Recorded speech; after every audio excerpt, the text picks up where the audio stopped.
күйеуіммен отасқаныма 5 ай болды дейді. Тіл табыса алмай жатырмыз. Не істесем де жақтырмайды.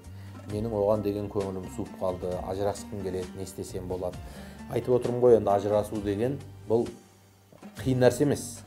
Оны заңда сізді ажырастырып беру мүмкін, сіз де өзіңіздің төркініңізге қайтып кетуіңіз мүмкін. Бірақ сіз тек қана өз ойыңызбен қалмай, осыны үлкендермен ақылдасыңыз.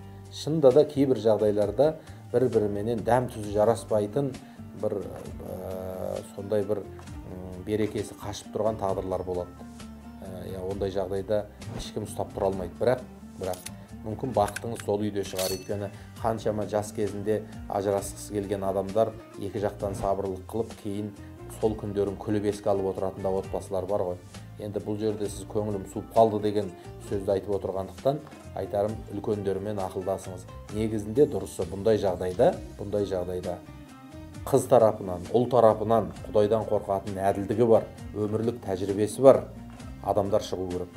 Сөйтіп мына қыз жағынан бірнеше адам, ұл жағынан бірнеше адам келіп, қыз бен жігітті ортаға алып, болмаса солар қатысса да, қатыспаса да, екі жақ сөйлесіп шешу керек. Өйткені бұл Құдайдың Құрандағы үкімі және біздің дәстүрімізде бар нәрсе.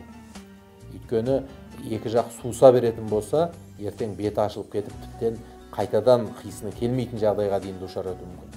Ал енді тәжірибесі бар, үлгісі бар, үлкен адамдар араласса, олар қорытындылап, таразылап шешеді, біледі. Бұл болатын нәрсе ма, ары қарай болмайтын нәрсе ма?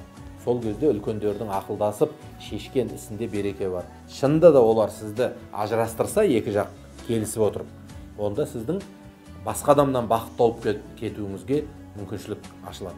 Ал егер олар жоқ, сендердің ұрыстарың жай ғана нәрсе, негізінде сендерді біріктіретін басқа қасиеттер толып тұр, сендердің бірге болуларыңа басқа қазыналар бар деп, олар сендерді ары қарай біріктіре алса, онда нұр үстіне нұр.